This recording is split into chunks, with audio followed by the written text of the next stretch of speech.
we're live. G'day everyone, welcome back to Ideas Matter. Good to be back with you. It's been a while. We always say that though.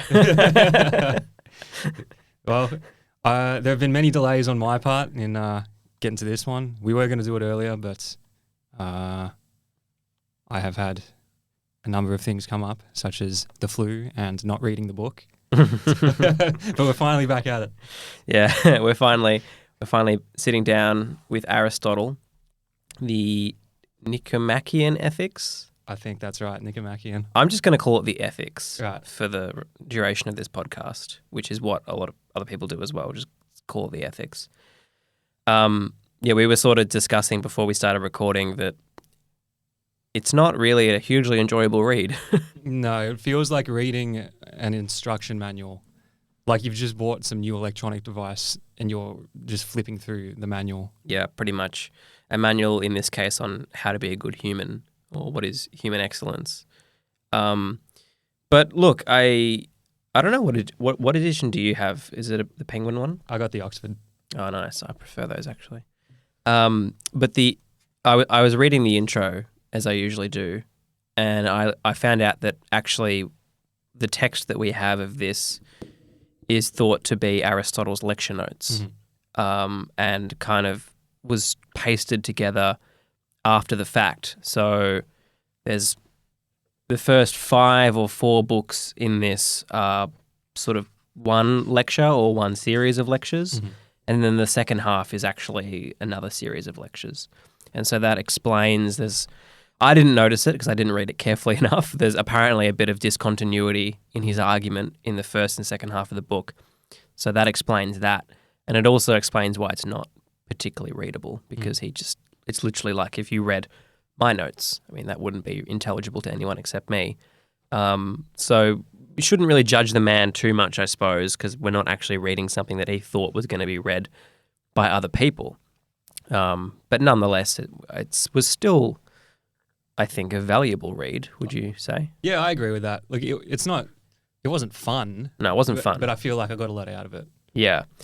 Which is that interesting, perhaps he's living his philosophy because pleasure does not equate to the good, right? So it was not pleasurable to read Aristotle, but that's no indication of whether it's good for you or not. Right. Yeah. Unity of form and content. There we go. All right. Thanks, folks. See you next time. We should have a little intro to Aristotle. So he is I'm sure pretty much anyone who's listening to a philosophy podcast has some idea of who he is. Ancient Greek philosopher, considered one of the fathers of philosophy. He was a pupil of Plato, and funnily enough, tutor of Alexander the Great. Yeah. Which is pretty cool. So he had a bit of he was quite a break from Plato's views. So he rejects a lot of that sort of grand metaphysical, idea of the forms and these overarching concepts.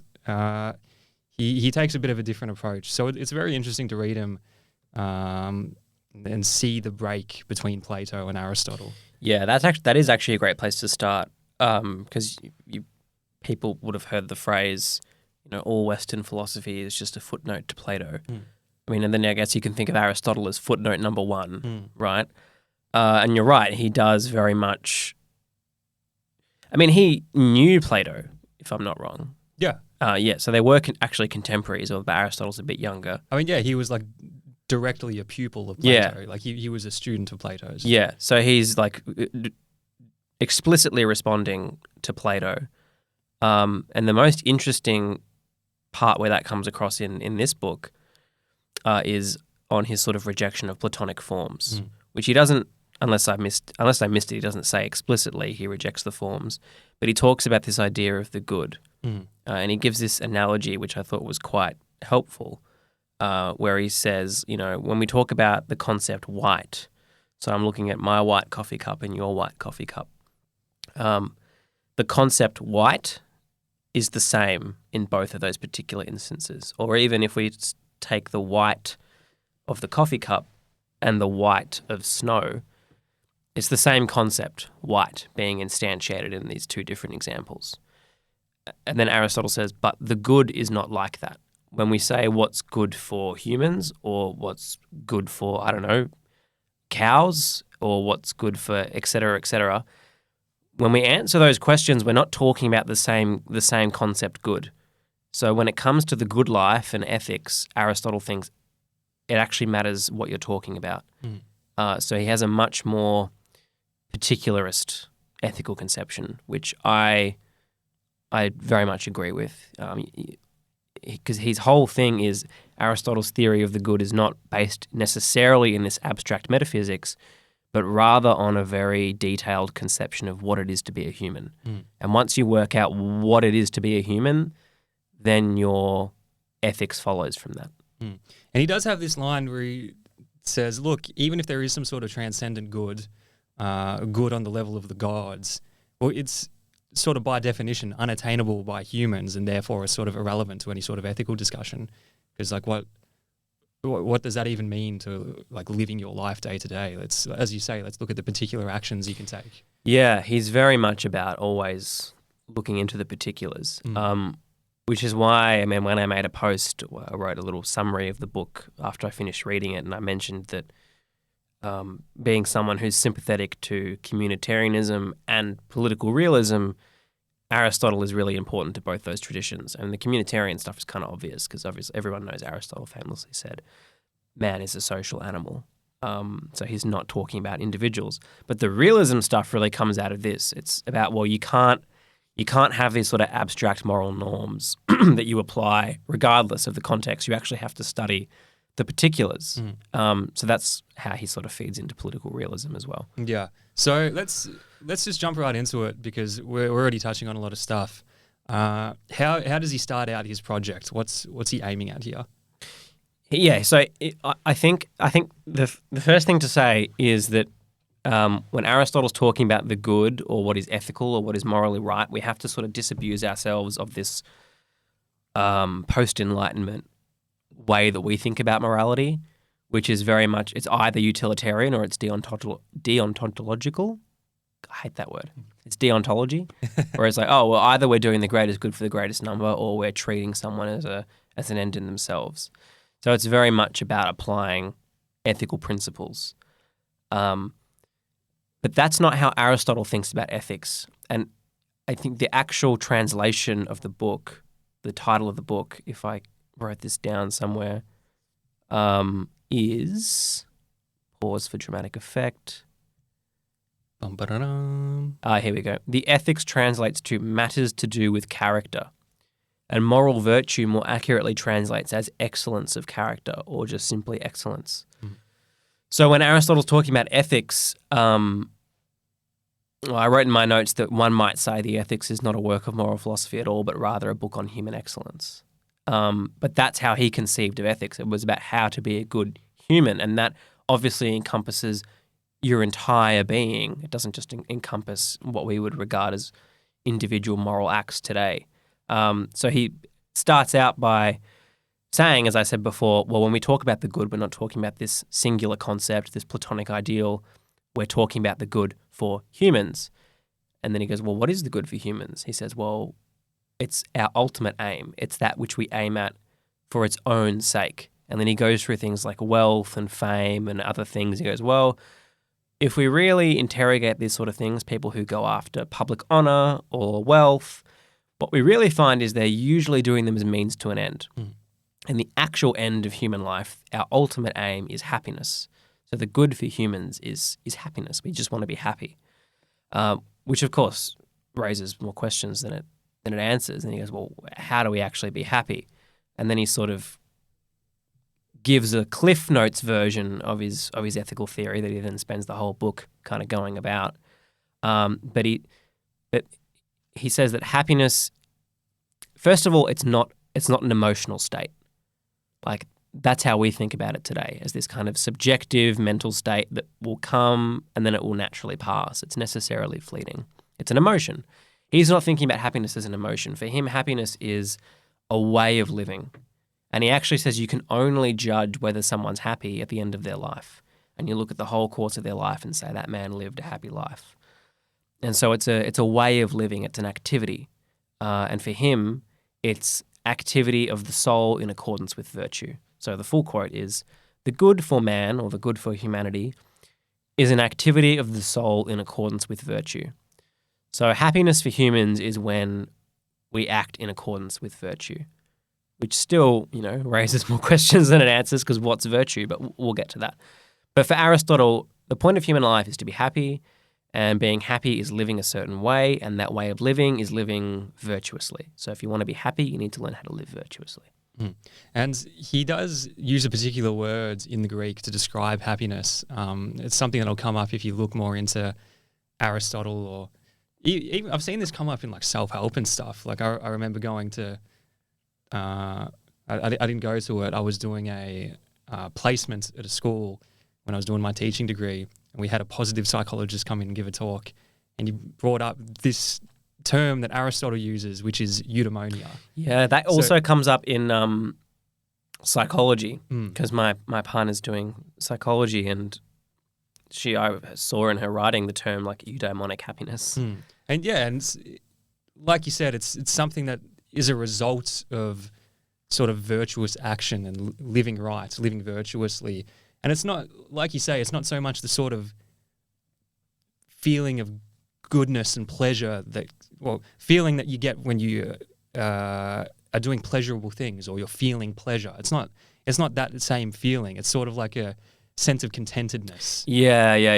I agree. I think contentment is probably the most analogous concept that we have in English. Yeah, is contentment. Yeah.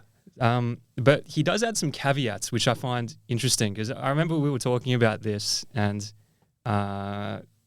you said there are some things that don't really square with the idea that these virtues, or this conception of the good life, can be applicable to everyone. And he does open up by saying this isn't for everyone. It's aimed at like a well-educated, well-raised audience. Like that's true. And he does say there are external components to happiness as well. So he says good birth, good children, if you have children, so you have like a nice family, even beauty. So he says if you're like really, really ugly, you just can't be happy. Yeah. Also material comfort and positive relationships. So there are like a lot of external factors that come into even having the capacity to act virtuously and live a good life in Aristotle's view. That's a good point. There's I guess two things there. Is again, he's not anti-egalitarian, because that would imply that he's aware of it and is setting himself against it. But our modern notion of equality is just not even at play here. Yeah, the ancient Greece ancient Athens as well, in Aristotle's particular case, is a very hierarchical society. Yeah, like he consciously talks about slaves in the Ethics, and talks about how they're not capable of exercising virtue or feeling happiness because they lack the freedom to do so, right? So there is a real sense that this sort of thing he's talking about is closed off to a lot of people. It's only for a certain set of people who have the capacity, who have what he would consider the inner capacity, say mentally and emotionally, but also the outer capacity, so your circumstances, your material comfort, your freedom to actually live in this way. Which, as you allude to, is like at that time would have depended on slavery. Yeah, and also citizenship. You have to be a member of a polis, of a city-state, to do these sorts of.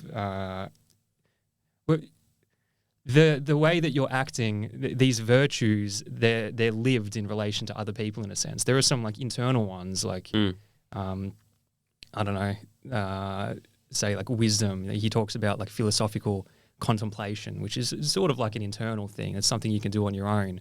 But there are these other virtues that he brings up, like being like magnanimous and charitable, or being pleasant, liberal, by which he means spending money. Yeah, and those things are done in community in relation to other people who are willing to sort of maintain a relationship with you as well, right? So thus, man is a social animal. Yeah, like he starts out by saying that the science of the human good is politics. So he sees ethics, He sees ethics as just being a sort of branch of politics. It's like how do you act in relation to yourself and in relation to other people, which when you take that writ large is a political matter. Mm. Mm. Yeah, all very, very, very true. So yeah, I mean, you might read a book of philosophy today, and even if it does say that, like, well, this is not accessible to everyone, they probably wouldn't say, but those who it is accessible to, you're better. Yeah. Whereas Aristotle's like, no, I mean, this is an aristocratic text. I mean, an aristocracy just means rule by the best, right? That's what it literally means. So bear that in mind as you know, as you're contemplating Aristotle, as that's kind of where he's coming from. I mean, it's literally partially in his name, aristocracy, Aristotle. I mean, it's the same root word. There you go. The other point about that I wanted to, which I think is important, is how you say that this does depend on external things. And that's also another reason why Aristotle is picked up by communitarians, because he says, look, even though the good life is kind of this contemplative state, jumping ahead a little bit, it's very rational, it's very intellectual. He does say, well, you do need a certain degree of material comfort to actually be able to do this. And I suppose in a sense the communitarians today sort of take that part of Aristotle without the aristocratic part, and they try and make this way of life as accessible to everyone. Because you need shelter, you need food, you need your health, you need friends, you need all these things to actually have a good life. So that's another reason why he's very important to communitarians. Yeah, I do notice that a lot with like historic philosophers. So like when people today read or comment upon them, they comment on them through the lens of egalitarianism, which just wasn't a fact of their lives and their times. Like I see the same thing. Alex Challenge, go through an entire podcast episode without mentioning nature. That's probably the biggest one, where he's like self-consciously aristocratic and anti-egalitarian. But when you read him, so much of the commentary sort of treats that as being like incidental and like, oh, let's just take the good parts that we like. Well, yeah, I mean, that's because most philosophers are not intellectual historians. Yeah. You should read, I mean, if you want to, it's kind of boring, but Quentin Skinner's got a really good essay called Meaning and Truth in History. I don't know, I'll put it in the show description. It's an essay by Quentin Skinner, which is really, really seminal in intellectual history and kind of kickstarted this whole way of doing intellectual history called the Cambridge School, where he talks about this fallacy. I can't remember the term that he uses, but he says, the way that we go back and we read, we kind of construct this narrative, like Plato, Aristotle responds to Plato, then you've got the medieval scholastics, and then you've got the Enlightenment, and they're all reading each other, and that's this great, never-ending story, and they're all responding to one another. And he says the fallacy that we make is that we project concepts back in time. And as you say, like we read Aristotle through the lens of egalitarianism, or we pick up certain ideas and we go, here we can see the seeds of this idea that bears fruit 2,000 years later. And Quentin Skinner goes, that's just utter nonsense. That's like a teleological reading of history, of the history of ideas, and he completely rejects it. And you're right, that is how a lot of people read these ancient texts, which is an approach to reading them that I do not share. Like, I think we should actually just read them as they were intended. 100% agree. Anyway, let's. I took us on that tangent, but let's actually just get into the details of his ethical theory here, because a lot of it does sort of feel like a proto self-help text.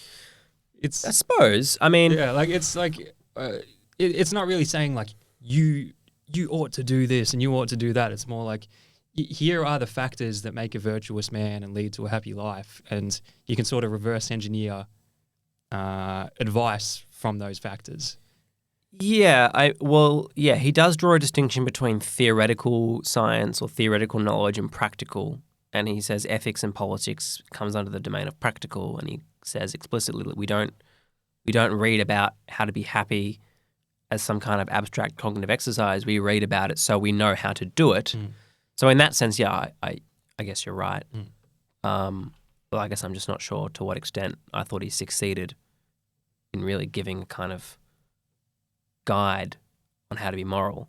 But I think just to backtrack a little bit, so remembering that Aristotle says the goal of human life is to be happy, and happiness is, quote, or the good for man, and the good meaning happiness, is an activity of the soul in accordance with virtue.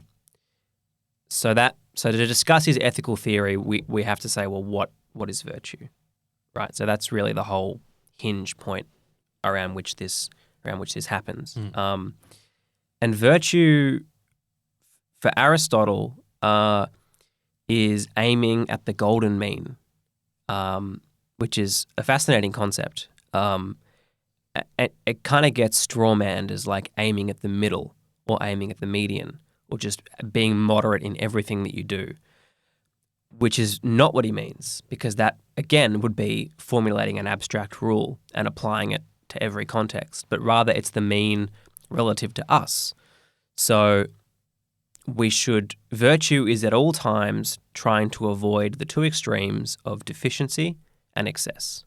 But what that actually looks like is going to differ depending on the person you're talking about, the activity that you're doing, and other people who are involved. So if you're naturally cowardly, how you aim at the golden mean would be to kind of deliberately push in the other direction. Whereas if you're naturally quite brash, you would have to do the opposite, right? So you kind of, it's very, very particular to the individual and to the circumstances. Which incidentally, if you remember from the episode that we did on Confucius, I think I mentioned this in my thesis, where Confucius gives two disciples ask him the same question, and he gives conflicting advice. Yeah, I remember this. And someone overhears him, and he goes, "My guy, why are you telling him one thing and telling him the other thing?" And Confucius says, "Well, because he's naturally very brash, and he's naturally very cautious. So I try to rein him in, and I try and spur the other one on." And it's the same idea here in Aristotle. Is to actually aim at the golden mean is different for every person. Yeah, it's virtue is a practice. It's a thing you do, and the way you do it depends on the scenario. I really like that part of it. He has this line, "States of character arise out of like activities," which I think really encapsulates his whole thing. It's, in a sense, like you are what you do. Yeah. If you act very lazily, you're very given to satisfying your immediate pleasures, then you're a lazy person who is given to satisfying your immediate pleasures. There's no core in you where it's like this shut off area where you're like, no, you're really like a good productive person there, but you're like, I don't know, a layabout who who drinks and does drugs all the time on the outside, but inside there's just this good. Aristotle's stance is, no, like, in a sense, like you are what you do. Yeah. The things you practice ends up becoming who you are. Yeah, absolutely. And that's which makes sense to me. Yeah. and that goes into the whole idea of it being like practical wisdom. Like this isn't some like abstract stuff. It's about like the here and now. What are you doing moment to moment? Yeah, definitely. Which comes up in an interesting way in the book on justice, where he talks about, we should only punish someone basically if they do something of their own volition, right? So not if it's kind of an external cause that's forcing them to act a certain way. And you read that and you go, oh, that's kind of very modern and pro-rehabilitative justice. But then you keep reading and you learn that actually the scope for personal responsibility for Aristotle is quite large, because he goes, well, you can't get out of doing something wrong by pleading ignorance, because he actually says, well, you have a responsibility not to be ignorant, because we know like doing certain things will make you more ignorant, and he's like, you have a responsibility not to do those things. It's like that Dave Chappelle skit. Sorry, officer, I didn't know I couldn't do that. Yeah, exactly. Aristotle would be like, no, that's not on. You can't. Yeah, but you do know that you need to go and find out how to do it, right? And so then he also says in that same chapter that you have a responsibility to take good care of your health. And so you can't just say, oh, I'm sick. It's like, but you're responsible for being in a state that made you more predisposed to being sick, to Aristotle. Yeah. So it's this very kind of like you are what you do, and because you can always control what you do, then you bear some sort of responsibility for it. Yeah. And he's not like we said earlier, people are tended towards one way or the other. It's not like he's a blank slatist and you can completely 100% rewrite who you are. But the idea is that you work on the things in you that need working on. You push more in some directions and you rein in other directions, and that's not going to be the same for all people. But yeah, I did find that really interesting reading this. There's like a persistent thread of mentioning like physical excellence when he's discussing virtues. So he'll talk about like athletes and exercise and like physical beauty and like good diets and all of that. I found that like a really interesting sort of insight into like the ancient Athenian, ancient Greek sort of worldview, where that is part of moral character. Like to be a good person is to be like a fit, like an athletic, like a physically beautiful person. Yeah, I mean, well, I think again because his idea of ethics really is being a good human. Again, when I say being a good human, he means being an excellent human. And excellence physically as well as... Yeah, because that's what it is to be a human. I mean, if you say, like, for example, this is a good laptop, right? It's because it's a good laptop because it performs its functions. And so much in the same way, like an excellent human is a human that can fulfill all their functions. And that's not just this kind of Cartesian disembodied mind. That's only one part of what it is to be a human. There's all this physicality as well. So, yeah. I'm on board with him there. Aristotle says, hit the gym. Yeah, pretty much. Hit the gym. He was a wrestler, right? Didn't his academy also teach wrestling? I think so. I know that was 100% the case with Plato. Look, it was such a big part of the culture in ancient Greece that like I can't imagine that Aristotle wouldn't have some sort of like physical training in his school as well. What a legend. All right, that's how you do it. Also, he is anti-Kuma, so Kuma's... If you're a Kuma, Aristotle's not for you. Where does this come up? He talks about... you mean like temperance and sexual pleasure? Yeah, when he's talking about the virtues, he also mentions vices, and he talks about self-indulgence, and like some people think that self-indulgence is a path to happiness because you're fulfilling your pleasures, but he says, well, it's a pleasure of an animal, not of like a man. So yeah, I noted that, and then underneath I noted anti-Kuma. Anti-Kuma. Yeah. Sure. This is high-level philosophy, folks. Yeah. This is what it all comes down to. Is Aristotle a Kuma, a Duma, or a Bloomer? I'd say he's definitely Bloomer philosophy. Yeah, he's Bloomer philosophy, Don't for sure. be a Kuma, hit the gym. Yeah. He's definitely not Duma. Okay, no, but like in all seriousness... This I feel like is one of the discrepancies in his thought because like you're right, he's talking about physical excellence as well, and this actually surprised me about reading Aristotle because when he says, well, what is it to be a human? What is the distinctive part of humanity that makes us have a concept of ethics? It's our rationality, which I didn't expect. I thought he would be much more kind of holistic about it, but he was still very Socratic in this sense. He was like, well, humans are rational creatures, and this plays into his whole idea of the good life is the supreme virtue, the one that leads to happiness, is contemplation of knowledge. It's this kind of contemplative, when the rational part of the soul, or the mind as we would call it, is reflecting upon knowledge. That's when Aristotle thinks we are like exercising our highest faculties and therefore by default at the highest stage of what it is to be human. And that's going to give us the most happiness. So on the one hand, you're right, like the physicality is really important, but I guess I was actually surprised the extent to which he really goes, no, but the good life, like what we're all aiming for, is really this quite contemplative thing, this highly rational, highly intellectual life, which I just didn't really expect. Yeah. I found that like a really interesting sort of split in his thinking, where he spends so much of the book talking about these virtues that are like practical virtues and the different lives that are best embody those. So he talks about like politics or like military life as being places where you can be, exercise the virtues of being liberal, or the virtue of being brave or honorable and whatnot.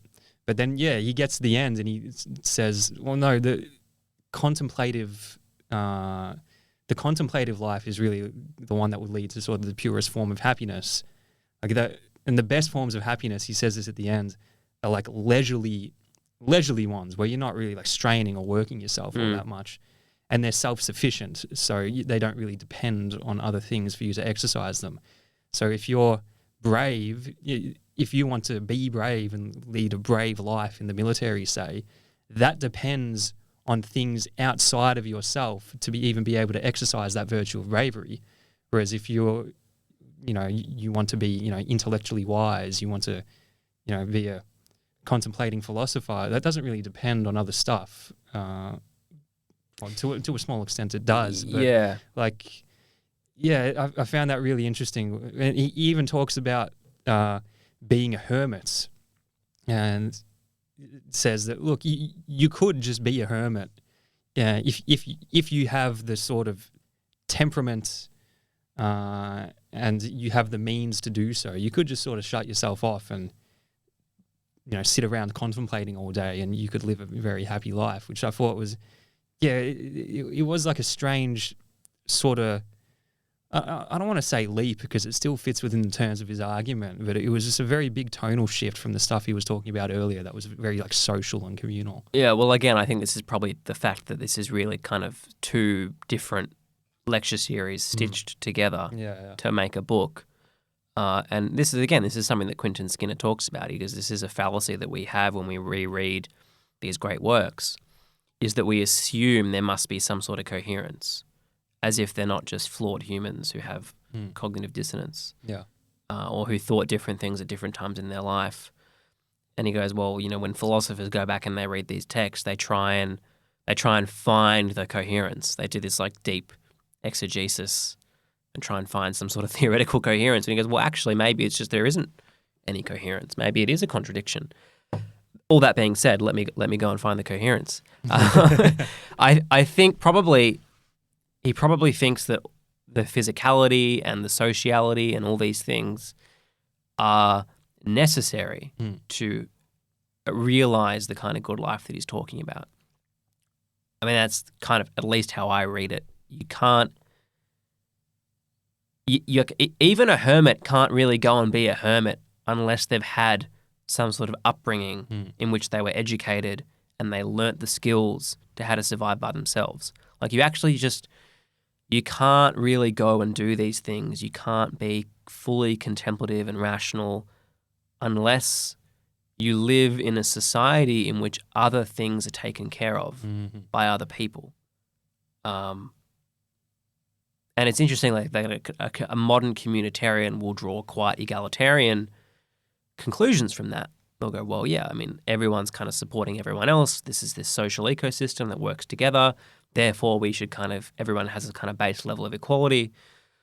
But for Aristotle, it's like, well, no, like this aristocratic, this good life depends upon the existence of a social hierarchy and of slaves doing all the menial labor so that people like Aristotle can sit around and be contemplative. Which, I mean, that's my attempt to sort of impose some coherence on what seems like a discrepancy to me. No, it makes sense. And right towards the end, he does start talking about how does this relate to law and like the running of a government, because in Aristotle's conception, the government should be sort of encouraging, and cultivating virtues in its people and punishing vices.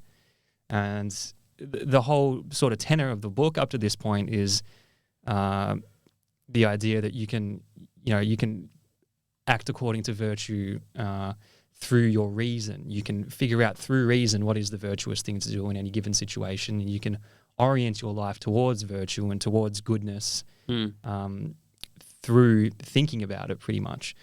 But that's all, like we've said, like predicated on the idea that you're in a position and that you have the capacity to do so. And at the end, he says, laws and customs should be in place to inculcate virtue, right? So the government should be oriented towards that. But most people obey necessity rather than argument, and punishments rather than the sense of what is noble.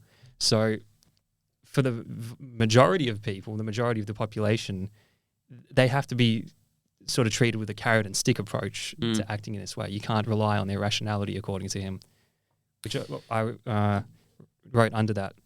Aristotelian Singapore, question mark. Aristotelian Singapore. I love that. It reminds me of the whole Asian values debate that took place in the 90s in international relations. Like Asian society is naturally more communitarian, etc., etc. But anyway, what was I going to say? Fuck. No, he says, he does say, you're right, that this sort of carrot and stick approach, and he goes, well, what is it that shapes human behavior? It's pleasure and pain.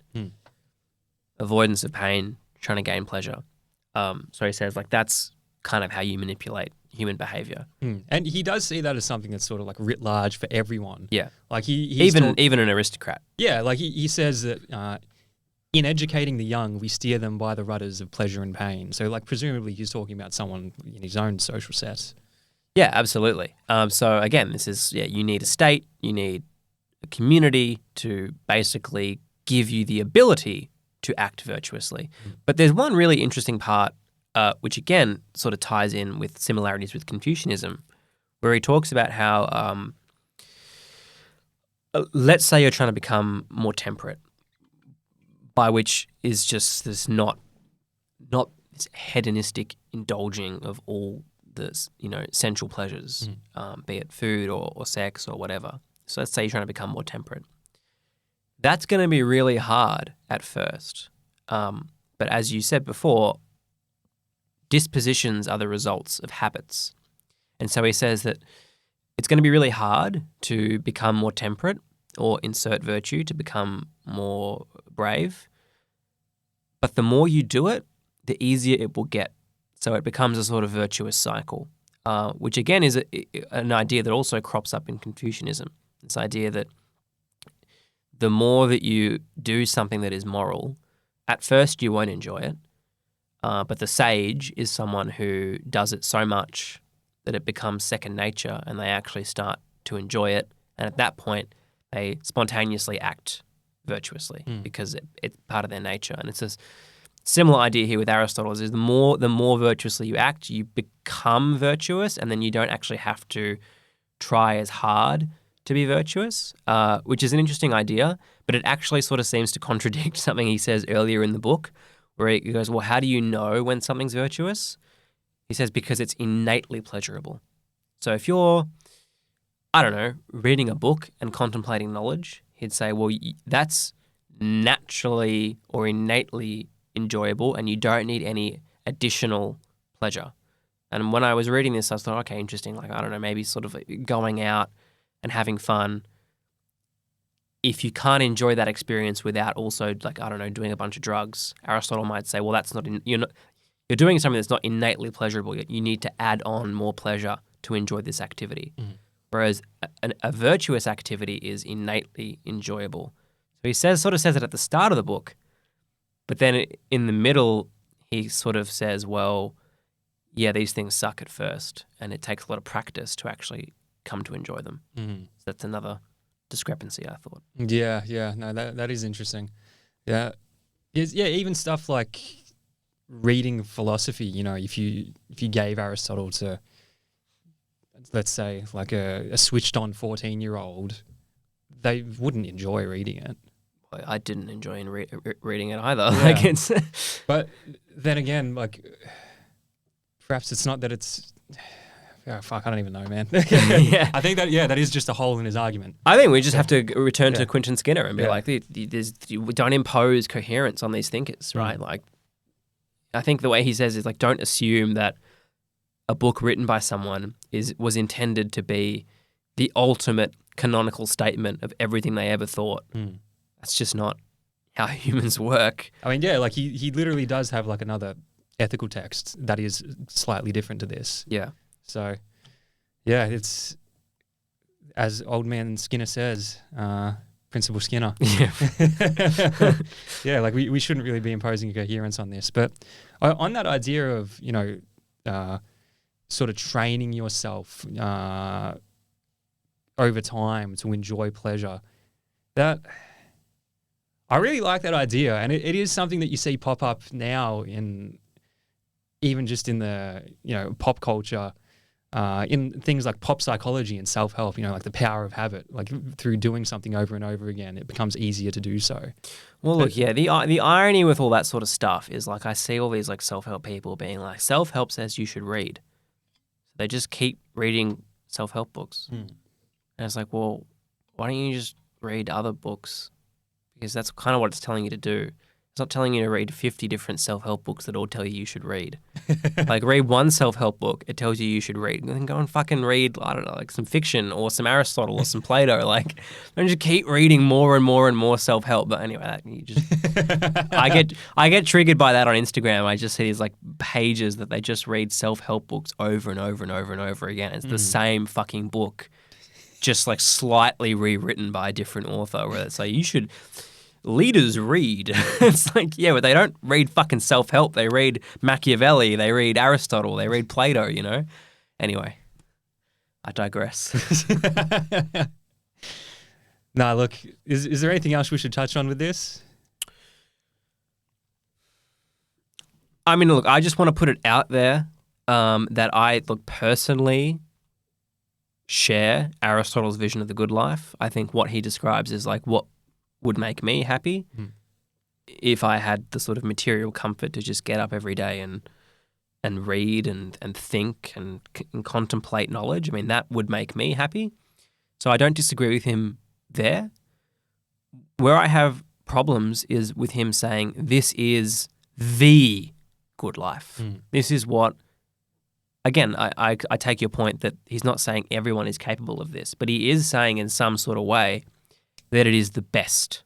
It is the best way of life. Yeah, there's more value in this way than other ways. Yeah, and so like, I am better because that's my idea of happiness. And I just don't think that that's, I don't see how you can say that. I just don't see how that's an intelligible thing to say because of so much else that's in Aristotle. Like, I can't do any of those things unless there are other people who are going to do things that make society function. Like if we were all philosophers, nothing would ever get done. So I just don't understand how you can say this is like objectively a superior way of living. I don't. And it's just highly convenient for a philosopher to say, well, it just so happens that the objective best way to live happens to be what me and other philosophers subjectively prefer.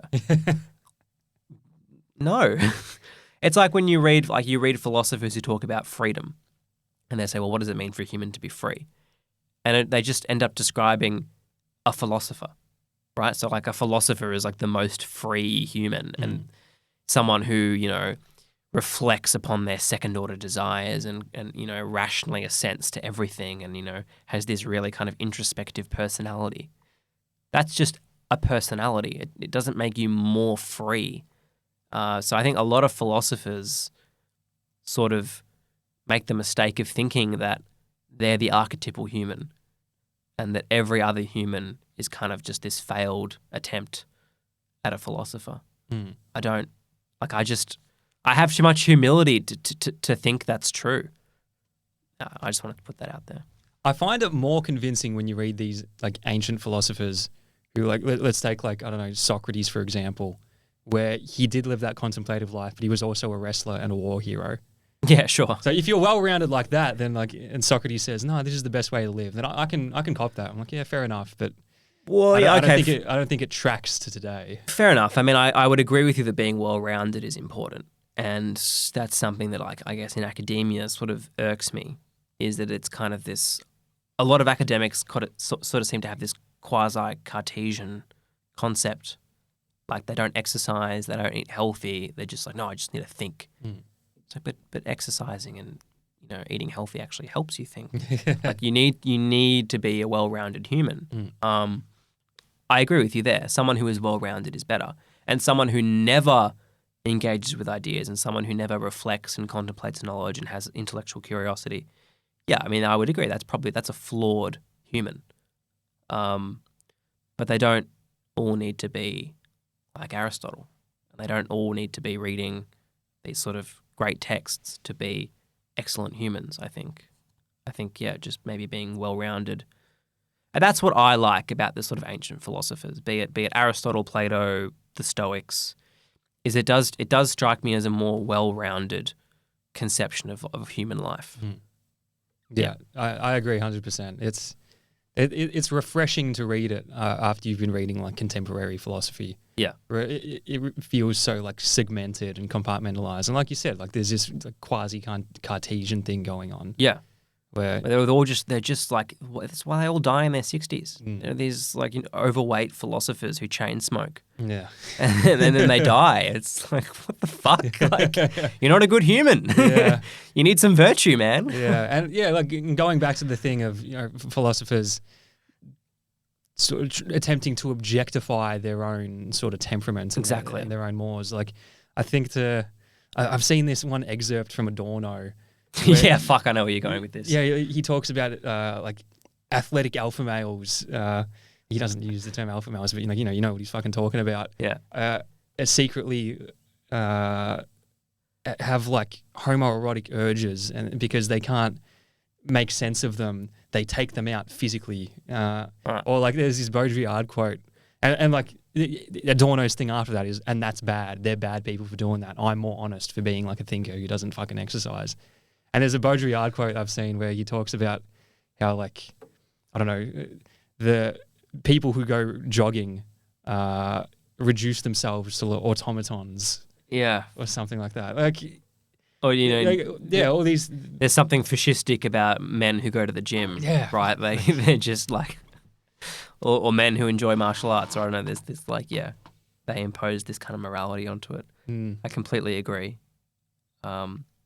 Yeah, I mean, there's this contemporary political philosopher called William Kimlicker who talks about liberal democracies as kind of being dictatorships of the articulate, because you don't really choose. Like, to a certain degree, being articulate is genetic plus good parenting and good education.